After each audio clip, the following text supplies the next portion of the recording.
પણ તેની સાથે આપણે આપણા મૂળ અને મૂલ્યો સાચવીને રહેવું જોઈએ. કોઈ પણ સમાજની પ્રગતિ મહિલાઓની પ્રગતિ વિના શક્ય નથી. આજના બાળકો, ખાસ કરીને નવી પેઢી જેને આપણે લોકો જેન આલ્ફા, બીટા, ઝી કહીએ છીએ, એ બધા આધુનિક જીવનશૈલી, ટેકનોલોજી, સોશિયલ મીડિયા અને ઝડપી જીવનની દોડ વચ્ચે એક શિક્ષિત મહિલા જ સમગ્ર પરિવારનું ભવિષ્ય ઘડી શકે છે.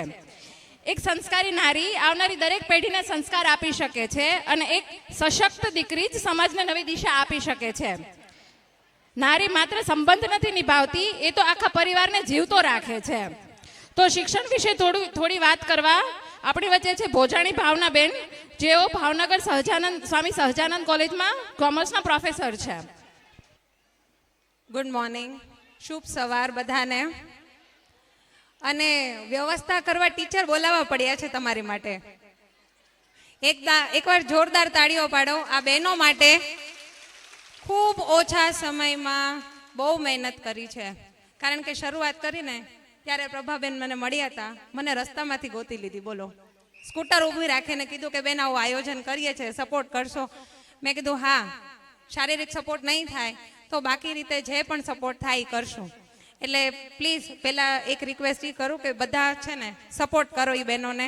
બહુ મહેનત કરી છે, આટલા દિવસોથી બહુ મહેનત કરે છે. એટલે વ્યવસ્થા જાળવજો. તો હું બે વાત કરવા માંગુ છું જે આપણી મહિલાઓ માટે છે. થોડું પ્રવચન લખીને આવી હતી પણ મને લાગ્યું કે એવું નથી કહેવું, કારણ કે આપણી માતા બહેનો છે, દિલથી બોલીશ ને દિલથી સાંભળજો. બરોબર છે? હા તો પાડો. હા, હવે એક શિક્ષક છે એટલે એ કાંઈ એક જગ્યાએ ઊભા રહીને બોલી ન શકે, એટલે થોડું હાલતા ચાલતા બોલીશ, થોડું સાંભળજો. તમને ગમે તો તાળીઓ પાડજો, અદરવાઇઝ જો ક્યાંય ભૂલ થાય તો માફ કરજો. બરોબર? હા હા તો પાડો. હા, સાંભળો. સફરની શરૂઆત કરીએ કે જ્યારે કોઈ ઘરમાં દીકરી જન્મે છે. અચ્છા, એક સવાલ પૂછું, એનો જવાબ આપજો. કેટલી દીકરીઓ છે જેને પેરેન્ટ્સે માનતાઓ કરીને માંગી છે ભગવાન પાસે? માત્ર એક. હજી કોઈ? એટલે હું હાથ ઊંચો નથી કરતી, કેમ કે અમે 4 બહેનો છે. બરોબર? ભલે આ વાત આપણે હસવામાં કાઢી નાખીએ અત્યારે, પણ એક કરુણ વાત તો એ જ છે કે દીકરાઓ માટે માનતાઓ માનતાઓ થાય છે પણ દીકરીઓ માટે નથી થતી. પણ એ છતાંય દીકરી ઉપર બેવ કુળની જવાબદારી હોય છે. સૌથી મોટું જવાબદાર વ્યક્તિ જો ઘરમાં હોય, પિયરમાં હોય તો દીકરી હોય, અને સાસરીમાં હોય તો વહુ હોય. અને વૃદ્ધ થયા પછી પણ જવાબદારી પૂરી નથી થતી. જો દાદી હોય તો એની પણ જવાબદારી તો એટલી જ હોય છે. એટલે આજે એ વાત કરીએ કે એક આપણી જિંદગીની સફર કેવી રહી, તો કે શરૂઆતમાં દીકરી તરીકેની ફરજો, સાસરે જઈએ ત્યારે વહુ તરીકેની ફરજો, બરાબર? અને પછી તો કે એક માતા તરીકેની ફરજો, અને ઘડપણમાં તો કે એક દાદી તરીકેની ફરજો. સ્ત્રીઓ ક્યારેય રિટાયર થતી જ નથી, માત્ર પુરુષો રિટાયર થાય છે. એ લોકો કામમાંથી નિવૃત્તિ લે, ફ્રેન્ડ સાથે ફરવા જાય, મંદિરે જાય. તમે શું કરી શકો ફ્રી થઈને? બોલો, કોઈ ફ્રી છે આમાં? રિટાયર છે કોઈ બેનો? આ પાછળ દાદીઓ બેઠી છે, એને પૂછું કોઈ રિટાયર છે આમાંથી? ના, બા ક્યારે રિટાયર ન થાય. છેલ્લે તો એને બાળકોની તો જવાબદારી હોય જ તે. હા, સાચી વાત. આપણે બસ ઈ જ સિદ્ધ કરવાનું છે, જે કર ઝુલાવે પારણું એ જગત પર શાસન કરે. તમારી જવાબદારી બેને બહુ સરસ કીધું, પારણું ઝુલાવે. બરોબર બેન? મેં મારું પીએચડી એવી રીતે કર્યું છે. બરોબર? હા, એટલે નામ મારું છે ડૉક્ટર ભાવના ભોજાણી, અને હું ડૉક્ટરેટ છું કોમર્સમાં પ્રોફેસર તરીકે. એટલે મેડિસિનમાં નહીં. આપણે ડૉક્ટર પૂનમબેન છે એ મેડિસિનમાં ડૉક્ટર છે, જે લોકોની જિંદગી બચાવે છે. અને હું ડૉક્ટર છું શિક્ષણમાં, જે લોકોની જિંદગી સુધારવા માટે છે. મારી પાસે આવતા બાળકોની જિંદગી બનાવવાની છે. બરોબર? કારણ કે જો ભણાવી શકવાનું તો બધા એઝ અ પ્રોફેશન કરતા જ હોય. એક શિક્ષક તરીકેની ફરજ હોય કે ભાઈ ભણાવીએ, બાળકો આવે એને જે પણ સિલેબસ હોય ચોપડીઓનું જ્ઞાન આપીએ.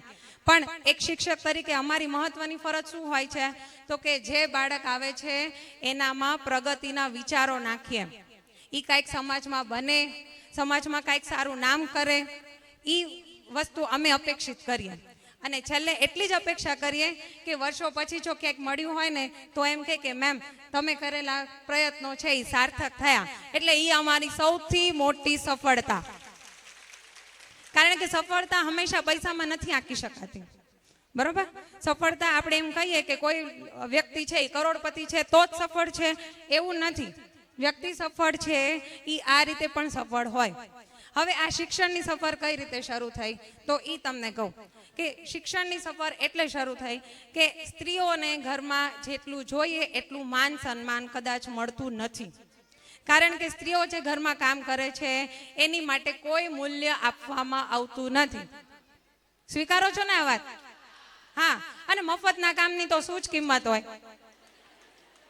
સાચી વાત ને? જે વસ્તુ ફ્રીમાં હોય, જેમ કે પાણી ફ્રીમાં હોય ત્યારે કિંમત નથી કરતા, પણ જ્યારે બોટલ ખરીદીને આવ્યા હોય ત્યારે એની બહુ કિંમત હોય. વેસ્ટ ન જવા દઈએ. બાળકોને કે ફેંકી ન દેવાય, 20 રૂપિયાની બોટલ છે. એટલે મફતના કામની કિંમત નથી હોતી. એટલે આ એક લડાઈ છે સ્વાભિમાનની કે ભાઈ અમારું કામ કેમ ગૌણ, જ્યારે સૌથી જરૂરિયાત તો અમારા જ કામની છે. અત્યારે કેટલી બહેનો એડજસ્ટમેન્ટ કરીને આવી હશે ઘરે, સવારના રસોઈ કરીને આવી હશે કે નાસ્તો બનાવીને આવી હશે કે અમે વયા છીએ ને અમે તો ત્યાં જમવાના છે, પણ તમારે જમવાનું શું એ તો અમારે જ કરવાનું, બરોબર? એટલે આ એક મોટી જવાબદારી ગણો તો જવાબદારી ને ફરજ ગણો તો ફરજ છે આપણી. સાચી વાત ને? હા, બધા સ્વીકારો છો ને? હા. તો હવે વાત આવી કે બહેનોએ એટલે માટે એક સંઘર્ષ શરૂ કર્યો અને ભણાવવાની શરૂઆત કરી, બરોબર? હજી પણ કેટલી દીકરીઓ છે એને માતાઓ ભણાવતી નથી. એટલે દરેક વખતે હું એમ કહું કે કદાચ ઘરના વડીલ તરીકે પુરુષો જ ના પાડતા હોય એવું નથી. ઘણીવાર કદાચ માતાઓને એમ થાય કે ના ભાઈ દીકરી ઘરે હોય તો મને થોડીક મદદ કરે કામમાં, એટલે પછી એ આખી જિંદગી તમારી જેમ જ કામ કર્યા કરે. કામ કરવાનો વાંધો જ નથી જો એ આપણી ફરજમાં આવે કે એક માતા તરીકે, એક વહુ તરીકે અથવા એક દીકરી તરીકે જે આપણા પરિવારની માટે આપણી ફરજો હોય એ ચોક્કસ બજાવવાની જ છે. એટલે આમાં કોઈ જ બેમત નથી. પરંતુ એમાં આપણી ચેતના વહી જાય એવું આપણે કાર્ય નથી કરવાનું. તો કે આપણે શેની માટે જન્મ લીધો છે, ધરતી પર શું કામ જન્મ લીધો? કાલે છે ને સમજુબેન એક સરસ કવિતા મૂકી હતી ગ્રુપમાં, બરોબર? કે 20 વર્ષથી લઈને 60 વર્ષ સુધી શું કર્યું, શું છે આપણા જિંદગીનો સાર? જો બધાને બહુ મજા આવે રસોઈ કરવામાં, એટલું આપણને ગમે છે એ કાર્ય, એવું છે? કદાચ ફરજના ભાગરૂપે કરતા હોય, ઘણાને શોખ હોય કુકિંગનો, એવું નથી. હા, પણ આપણી ચેતનાનું શું?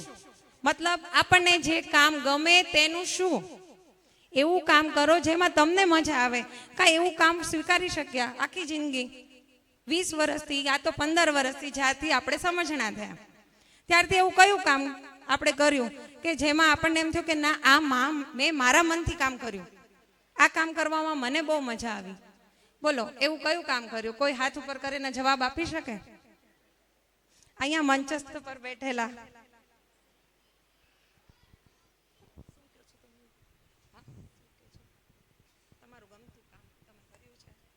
મેં આમ તો મારું ગમતું કામ એ કર્યું છે અને મારી એક જવાબદારી જે ઘરની છે એ પણ નિભાવી છે. મારે પહેલેથી જ એવું કંઈ હતું કે ભાઈ મારે કંઈક કરવું છે, પણ સમય જતાં મારી એક જવાબદારી બની ગઈ ઘર માટે.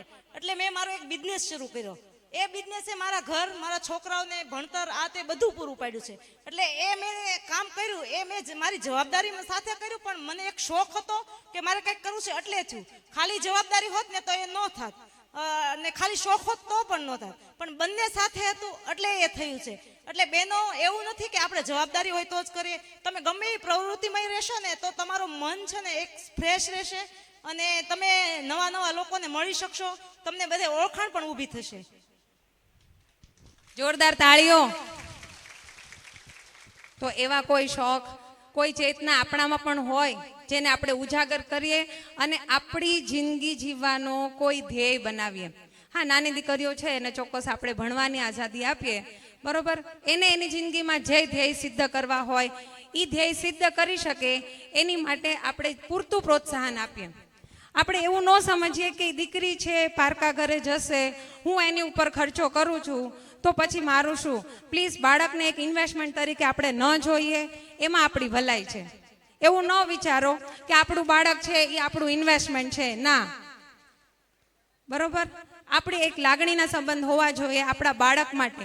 બાળક શબ્દ એટલે વાપરું છું કે એમાં તમારે દીકરો અને દીકરી બંને આવી ગયા. જો દીકરાને જ ભણાવવાની તમારી ફરજ છે તો દીકરીને ભણાવવાની પણ 100% તમારી જ ફરજ છે. આપણે એવું વિચારવા માંડીએ છીએ કે ઈ પારકા ઘરે જશે, હું એની ઉપર એટલો ખર્ચો કરું અને પછી તો ત્યાં કમાવીને આપશે. તો પ્લીઝ આવી વિચારસરણી બદલવાની જરૂર છે. આ એક્સપિરિયન્સથી બોલું છું, કારણ કે મેં એવી વાતો સાંભળી હોય ક્યારેક. કારણ કે અમે એઝ આ પ્રોફેશનમાં છીએ. ખાલી આપણા ખરગ જ્ઞાતિની વાત નથી, બાકીના કાસ્ટમાં પણ આવું વિચારસરણી ધરાવે છે લોકો. કારણ કે અમે એવા પેરેન્ટ્સને મળતા હોઈએ, રોજ અમારે એવા વિદ્યાર્થીઓ આવતા હોય. છોકરીઓ અમને રિક્વેસ્ટ કરીને જાય કે હું પેરેન્ટ્સને લઈ આવું, મેડમ તમે એને સમજાવો ને, મને માસ્ટર કરવા દે. હવે પછી એના પેરેન્ટ્સ એવું કહેતા હોય કે માસ્ટર કરાવીએ બેન, હવે દીકરાની માટે ખર્ચો કરીએ કે દીકરી માટે, એ તો કાલ સવારે સાસરે વહી જશે. તો એટલે શું, તો એનો શિક્ષણનો અધિકાર નથી? શું માનો છો તમે? હા કે ના? છે? હાથ ઉપર કરીને હા જવાબ હોય તો હાથ ઉપર કરો. છે શિક્ષણનો અધિકાર? સરસ. તો એને જે શિક્ષણ કરવું હોય એનો અધિકાર આપજો પાછા. બરોબર? એટલે ઘણી બધી ફિલ્ડ છે. મેં ઘણી વાર એ જોયું છે કે બધાને સાયન્સ જ કરવું છે અને એમાંય બધાને ડોક્ટર જ બનવું છે. તો આપણા ખરગ જ્ઞાતિમાં એવી પણ બહેનો છે જે શિક્ષક પણ છે, બરોબર, જે આર્કિટેક્ટ પણ છે, સાયબર સિક્યોરિટીમાં પણ કામ કરે છે, પોલીસ તરીકેની ફરજો પણ બજાવે છે. તો આવનારા સમયમાં બહુ મોટી ફિલ્ડ છે. એટલે એક તમે એની માટે એ આકાશ ખુલ્લું રાખો કે દીકરી, મને તારી પર ભરોસો છે અને આકાશ તારું છે. જે આંબી શકતી હોય ને એ આંબી લે.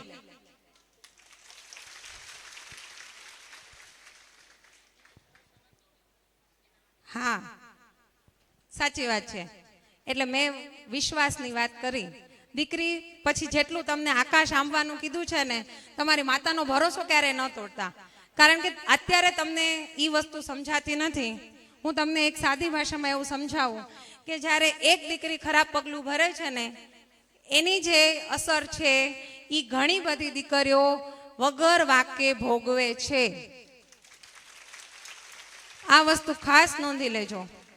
તમે એક ખોટું પગલું ભરો છો ત્યારે તમે એક દુખી નથી થતા, યા કદાચ તમે તમારી ખુશી છે એને પ્રાથમિકતા આપી છે, પણ એની સાથે સાથે તમારી સાથે કેટલી દીકરીઓની જિંદગી સંકળાયેલી છે. કારણ કે એના મા બાપ એનામાં વિશ્વાસ કરતા ઓછા થઈ ગયા હોય. એટલે ખાસ કરીને એ ધ્યાન રાખજો કે તમને ઉડવા માટે આકાશ મળ્યું છે તો પછી એ ધ્યાન રાખજો કે એક પતંગ છે એ બહુ ઊંચે જાય ને, પણ એ જ્યાં સુધી દોરીથી બંધાયેલી હોય ને ત્યાં સુધી જ એ ઊંચે ઉડી શકે છે. એટલે એમ માની લેજો કે તમારા મા બાપ છે ને એ તમારી દોરી છે, એ તમને ઉડવા તો દે છે. પતંગ છે એને જેટલી હવા હોય એટલી ઉપર ઉડવા જ દે છે, પણ એ દોરીથી કપાઈ ન જતા. મહેરબાની કરીને એ દોરી છે એ સાચવી રાખજો.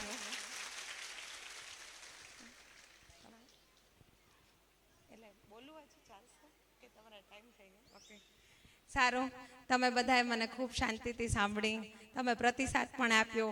કદાચ કોઈ ભૂલચૂક થઈ હોય તો માફ કરજો. અસ્તુ.